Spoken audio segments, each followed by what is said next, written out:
हमारे साथ इस वक्त मुस्कान मौजूद हैं जिनके साथ ये वाक़या पेश आया है इंडिया से, कर्नाटक से। बहुत शुक्रिया मुस्कान आपके वक्त का।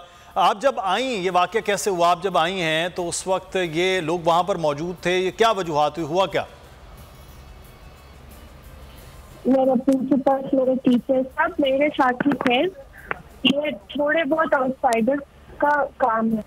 मेरा मतलब अल्लाह पर भरोसा था। जो हमारा दोस्तों हिजाब जो है प्रियोरिटी ऑफ एवरी गर्ल, तो सिर्फ सर लोग, लेकिन मेरे कॉलेज के बस 2-4 ही थे, बाकी सब आउटसाइडर्स थे जो कि मैं जानती भी नहीं थी उन लोगों को।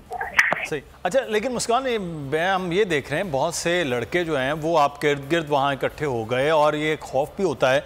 आप में उस वक्त इतनी हिम्मत और ये कैसे आ गई कि आप उस वक्त नारे भी लगा रही थी? नहीं, कल से शुरू हुआ। फिर हमारा प्रिंसिपल, हमारा लेक्चर, सब मतलब जितने भी कॉलेज के थे सब हमारे ही सपोर्ट पे थे। डरना नहीं सर, आगे बढ़ना है। मुझे मतलब कुछ समझ में नहीं आ रहा था। वो मेरे कान में आया कि जय श्री राम करके सुना रहे थे, तो मैंने भी सुनाया अल्लाह को। पर डरने का नहीं है। उन लोगों से अगर हम डरेंगे तो और डराएंगे। बिल्कुल सही। अच्छा, बहुत शुक्रिया। आप मेरे ख्याल में पीछे शोर भी हो रहा है, आप कोर्ट में भी उस वक्त मौजूद थी। बहुत शुक्रिया, आपने हमें वक्त दिया है।